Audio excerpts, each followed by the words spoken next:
Hi, my name's Nick Jankel. I have advised some of the largest organizations and government departments and non-profits in the world on innovation and leadership for the last 25 years.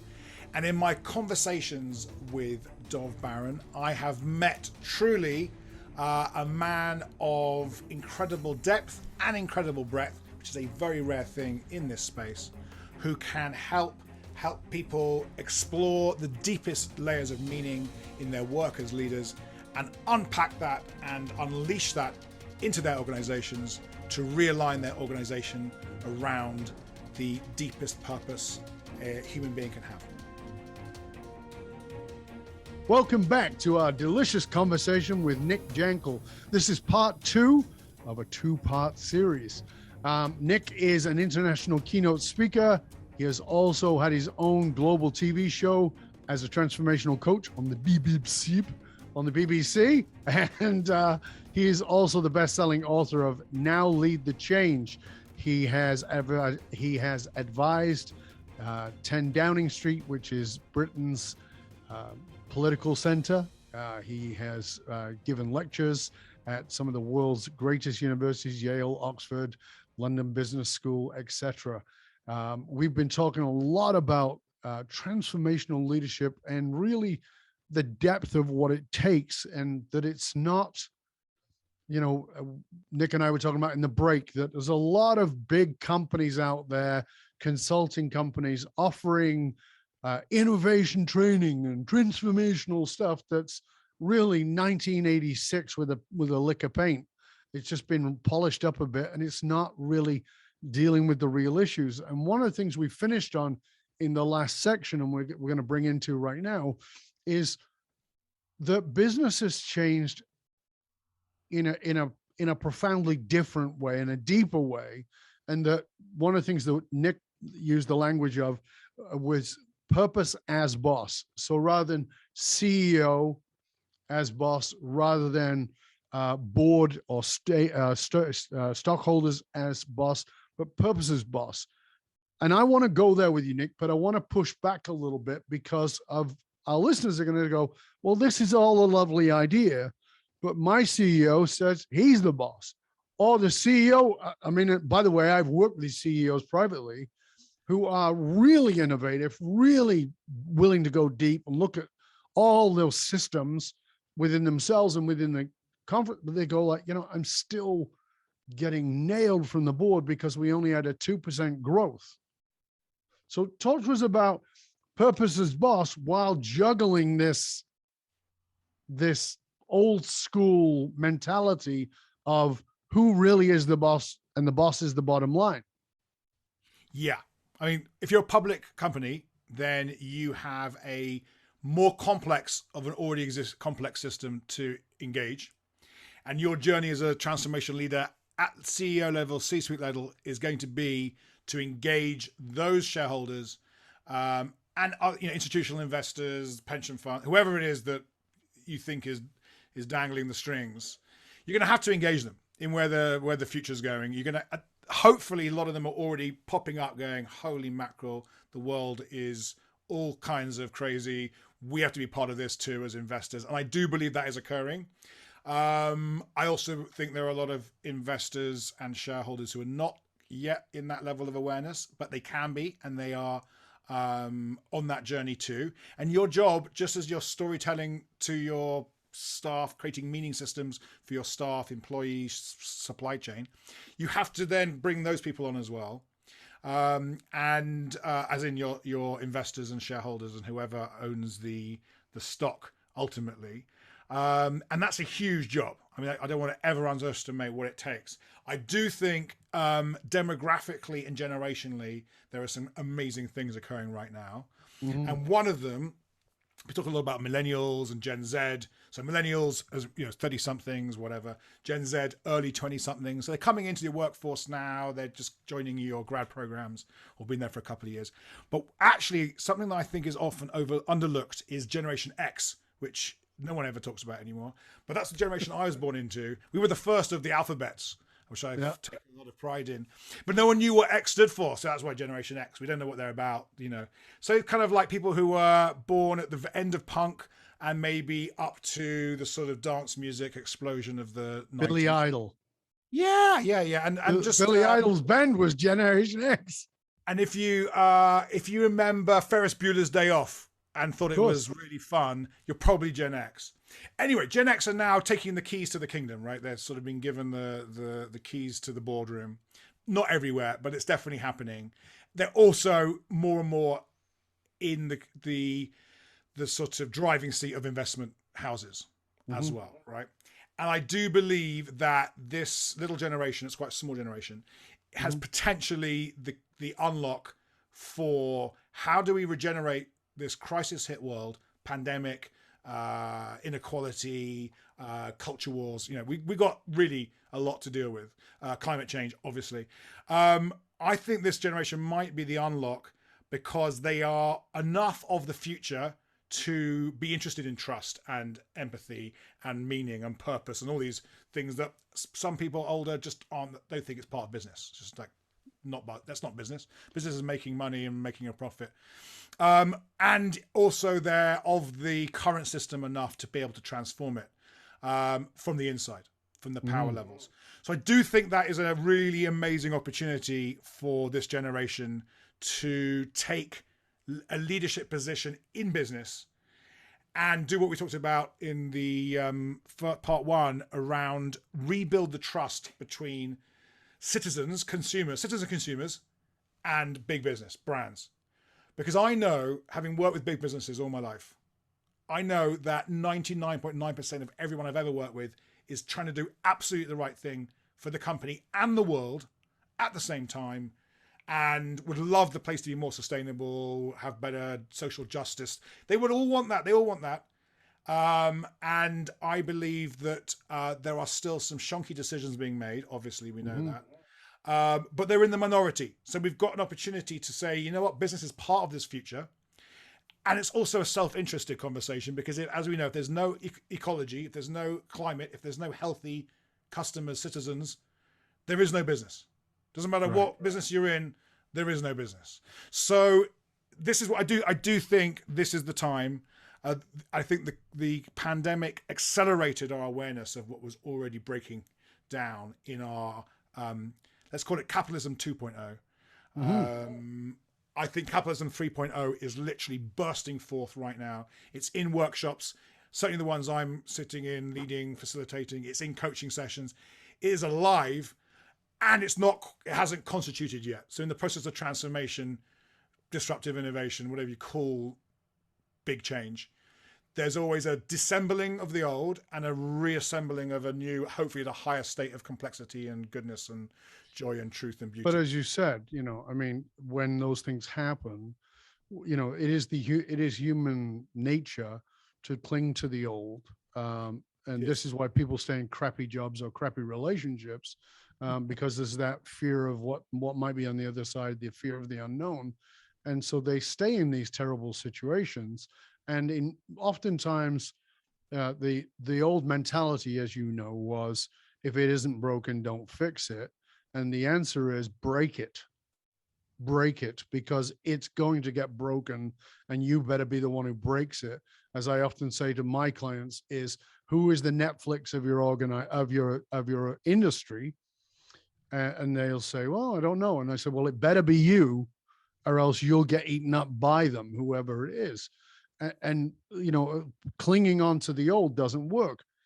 And there's a lot of talk about sustainability and being more of a sustainable organization. And I think it's, as you just said, I think it's an old conversation, but it's still a very new conversation for the majority of businesses, and oftentimes for big business who are saying it but not doing it. And then what comes after that, as you were just talking about, is this regenerative business.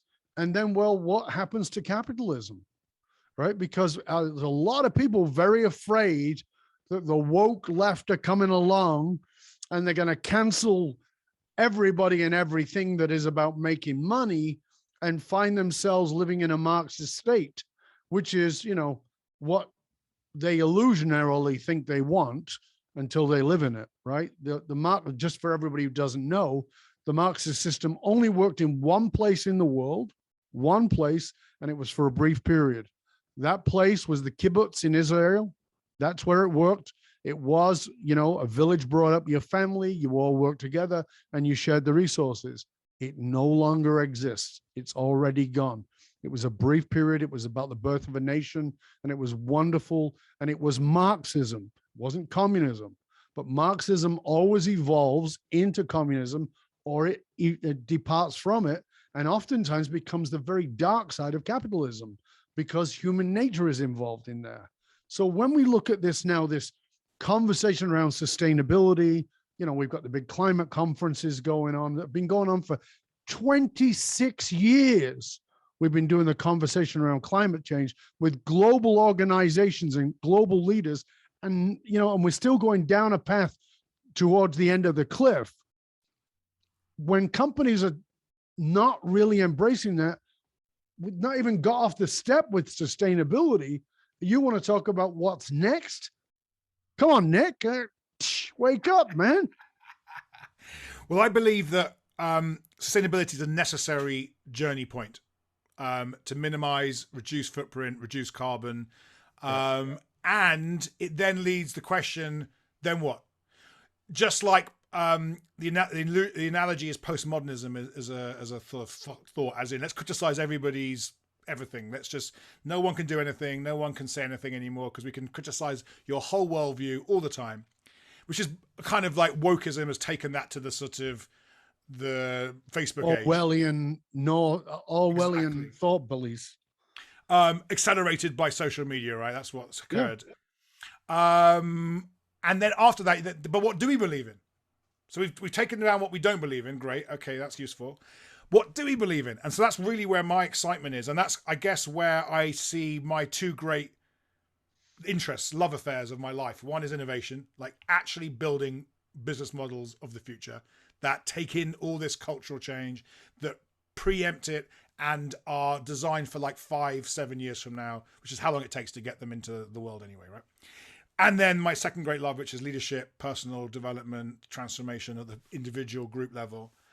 Because what we need to do is bring those two things together and invent a future which is technology enabled and yet also planet ready, right? We want it to make money. I believe we need the wheels and engines of creativity that are in entrepreneurship and leadership and capitalism. It is without doubt the most creative force ever created.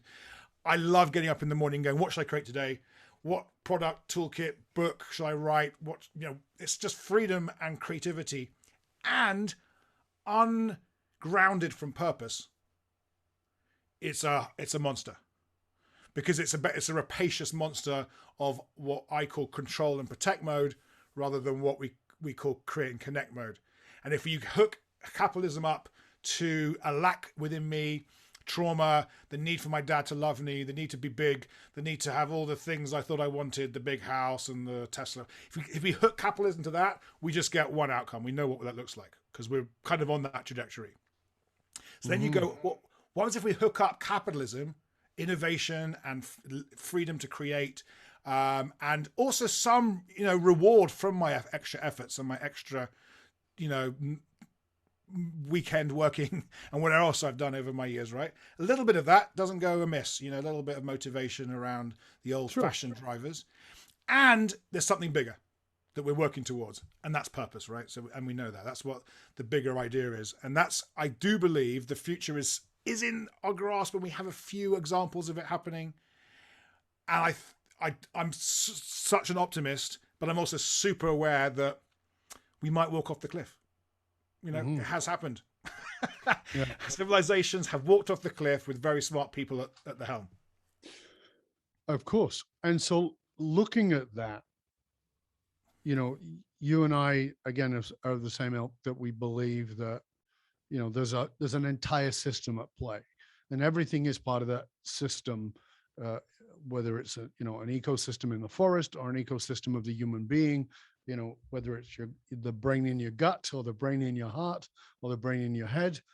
These are all ecosystems, they're all connected systems, and business is the same. And yet we don't look at it that way. We often don't see business as a living system. How do we get people to look at that and tie that to purpose? Well, I think purpose is actually what happens when you align lots of individuals within a complex system, and you get coherent meaning and coherent value and a coherent sense of what you want the future to look like. And then we call that purpose. That's the best kind of purpose. The worst kind of purpose is we take our mission statement, we get some consultants to rework it, copywriter, bit of new brand of liquor paint, and we call that a purpose. That is not a purpose. Purpose is alive. Purpose is an alive experience of when your organization finds and feels in its body, individual bodies, group, the body politique of the organization, the corporate body, finds an alignment that has meaning, has value, it has a sense of optimism, a hope, but also reality in the harsh realities of our world. That's purpose. It only can exist in meaning systems and in life systems. And I think the great mistake that capitalism made, based upon the great mistake which modern technology / industrial thinking made, is that we exist in a dead system. And in that dead system, we can suck some resources because no one doesn't bother anyone. We don't have to measure any of those things that we emit because they're externalities to this dead business model spreadsheet, which is dead as well. And the people in the spreadsheet are just cogs, production help, and we've got a business model. And that worked fine as long as we didn't industrial age. For as you said, a limited period of time. Yeah. It's worked absolutely fine as long as you ignore diabetes, deaths of despair, blah, blah, blah.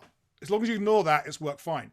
What we now are coming right up personal to, which is it is not fine within the overall system of a living planet, whether you think the planet's living or not, the ecology is living, right? Yes. The great news is that within that insight is also the unlock for the next stage of our organizational expansion and growth, is to put the livingness back into ourselves, first of all, as leaders. I'm an alive human being who is energized by some things and find great meaning and joy in some things. Great. That's my livingness, right? And when I meet people who do that and I work with team members, then my group is living, then my organization is living, and we're serving living people. One of the things I often say to people is we also often forget as leaders that our organization, for-profit, non-profit, whatever you do, only exists because we solve problems for people that they can't solve themselves. And if they get empowered and can start to solve their own problems, like getting a video without paying a late fee, as you mentioned, Netflix, then I don't need to go to Blockbuster to get that video. And actually, you're punishing me anyway for my own humanity. That doesn't make sense. Anyway, I'm done. I'm over with these people. So if we're not solving problems for people, then we don't have an organization. Whether you're number 10 Downing Street, whether you're a startup, doesn't matter. And people are changing very fast. People are alive. People are hopeful, and they need support. And then organizations can give it to them. Yeah. And so if we bring that aliveness, which, by the way, is what people, I believe, when we use the word regenerative innovation, regenerative systems, regenerative capitalism, what it really means is putting the aliveness of organisms, because we're organisms, not algorithms, putting the aliveness back into our leadership style, our business models, and our economic model. That's it. It is the aliveness. Because we are living not systems. Algorithms. Organisms. We're organisms. I want everybody to get that. And that's my biology. That's my medical training, right? Because I right. started my life studying cells, cutting people open, I have to be honest. That was part of it. And in that is aliveness. And then in their fear and their worry and their joy when something works out, there's aliveness. And the things we love most about being parents and leaders is the aliveness. Yeah, I agree. So we're already coming towards the end of the second half, and I wanted to make sure, because you've been on your own journey, and I want to make sure, it's very easy for people to go, oh, well, you're there, and they don't look at the journey. And they go, well, you went to Cambridge and you studied medicine, blah, blah, blah. And now you're this. Okay. But there's so many twists and turns in that road, not for you, but for all of us, and we often discount that. You know, you were a quote man of science. How the freaking heck do you end up in transformational leadership from a medical background? It seems like you went left to go right. Pretty much. Right. That's the summary. There's I'm going to give you two different sort of lenses. One is me driving this morning with my two sons. We just took them to the dentist, dropped them off at school, and one's 12, one's 9, and super smart, lovely boys, and also shy and sensitive. Right. So I'm like, guys, while we're driving, I've been planning this, by the way, for the last few days. This is part of my leadership work. Honestly, it really is. Yep. So I said to them, look, you know that I was smart, and that was one of the things that I did to get through life. That's part of my response to difficulty, stress, challenge, divorce, blah, blah, blah. I was smart. And then I went to a smart place, a smart university, and I got a smart job. And then I made my money by being smart, working with more smart people. And I have learned, my dear boys, that all of that means nothing if you don't have relational intelligence, relational understanding. So I had built a life on what I now call vertical development, of cognitive development, of being very smart. And what I had not paid attention to, because no one had helped me, and it's very hard, is relational intelligence and how to care for yourself, intimates, groups, community, the world. And so part of my journey has been to essentially what I now call temper and ground my intelligence and my ability to get stuff done. So it's not just intelligence with a sort of entrepreneurial, practical side, in relationship, in taking care. And that has been the biggest journey of my life, and I'm still on it. You know, my wife is still helping me understand what we could call the feminine, and really understanding how that can inspire my leadership as a man and as someone very strong in the masculine. So that's been one sort of level journey of it. The second way of looking at it is I came out to the world as a fully mechanistic atheist in my sort of middle teenage years. And if you can't prove it with science, it doesn't exist. Don't want to know, not interested. And then I ended up studying the philosophy of science, where I realized that actually science is just one of a number of different games for understanding. Let's call them that. And there are lots of other ones, including, as you've mentioned, humanistic thinking, understanding ourselves in relationship with each other, with ourselves, and with the natural world. And it took me a long time to reconcile those two things together, because they seem to be two different worlds. We call it what we could call one meaning, and we could call one metrics. You know, we could call one productivity, one purpose. We could call one consciousness and one science.